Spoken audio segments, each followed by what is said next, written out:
Houthi rebels were unaware of what they were targeting. From their coastal vantage point in Yemen, they likely mistook it for a sluggish merchant vessel, just another potential target among the many ships that had traversed these waters recently.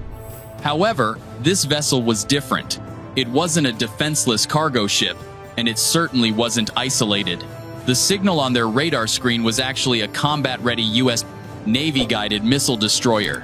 By the time the Houthis grasped the gravity of their situation, they had already sealed their fate. The incident unfolded in early April 2025 during another series of Houthi-orchestrated drone and missile assaults on maritime vessels in the Red Sea. The rebel group had been intensifying their offensive for months, launching successive attacks from Yemen's western coast. Their targets included everything from cargo ships to oil tankers, and they'd even attempted strikes against U.S. Navy vessels. But on this particular day, they committed a fatal error. Their chosen target wasn't an unprotected transport vessel. Instead, they'd set their sights on an Arleigh Burke-class destroyer, a warship specifically engineered for modern combat scenarios, featuring one of the most sophisticated battle systems ever deployed at sea. The moment multiple drone signatures appeared on the destroyer's radar displays, the crew sprang into action. Warning sirens blared throughout the ship. Combat positions were quickly occupied. The vessel transformed from routine patrol status to full battle readiness in mere seconds. The ship's Aegis Combat System locked onto each approaching threat. Surface-to-air missiles erupted from vertical launch systems, rapidly ascending before striking their targets with remarkable precision. The attacking drones were completely outmatched, and when several attempted to penetrate the defenses at low altitude, the Phalanx CIWS responded, its rapid-fire system unleashing thousands of rounds per minute. The entire assault was neutralized in under 2 minutes. Not one drone managed to reach the vessel. This time, however, defensive action alone wouldn't suffice. A threshold had been breached, and the U.S. Navy was prepared to deliver a powerful response. Aircraft from a carrier strike group stationed in the Arabian Sea were deployed. This wasn't a routine patrol mission, but a calculated counterattack. Electronic warfare aircraft led the charge, disrupting Houthi radar and communication networks. This tactical move effectively blinded the enemy to the impending assault. Following this, U.S. fighter jets deployed air-to-surface missiles, systematically destroying identified launch facilities, radar installations, and weapons depots. The counterattack was executed with speed, accuracy, and overwhelming force. The strike package was spearheaded by the Navy's most formidable and adaptable combat aircraft, the F/A-18 Super Hornet. These carrier-launched fighters represent the core strength of naval aviation operations. Launching from the flight deck of the USS Dwight D. Eisenhower, these versatile aircraft excel in executing both air-to-air combat and ground strike missions within a single sortie. For this operation, the Super Hornets carried a lethal payload of precision-guided munitions, primarily consisting of laser-guided bombs, engineered to demolish fortified enemy installations with pinpoint accuracy.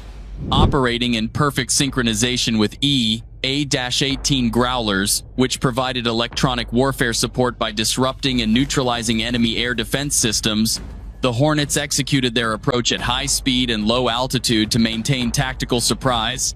Overhead, MQ-9 Reaper drones maintained constant surveillance, transmitting crystal-clear imagery and critical targeting information instantaneously.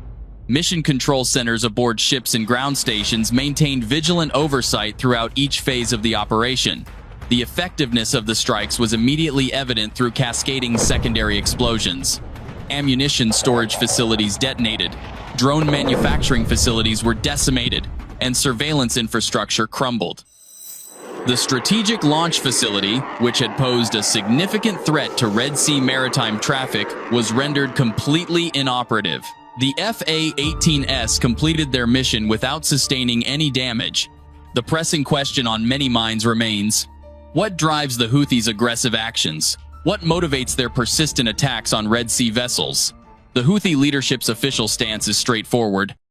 Their claimed objective is to exert pressure on Western nations and, according to their statements, to demonstrate solidarity with Palestine. However, the underlying motivations are more complex. The sophisticated weaponry they employ, their drone capabilities, and their missile systems all indicate a single source: Iran. This conflict extends beyond local territorial disputes. It represents a broader regional power struggle. Iran utilizes the Houthis as a proxy force to evaluate American military capabilities, disrupt international maritime commerce, and demonstrate its influence without direct military engagement. American military leadership recognizes this strategy. Hence, their response has been decisive yet calculated. While the U.S. aims to avoid full-scale conflict in Yemen, it cannot permit one of the world's critical maritime corridors to become a combat zone. In this strategic confrontation, the F/A-18 Super Hornet remains one of America's most dependable assets.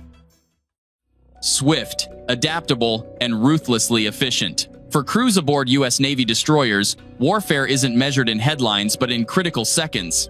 From the instant an unknown contact appears on their screens, every moment counts.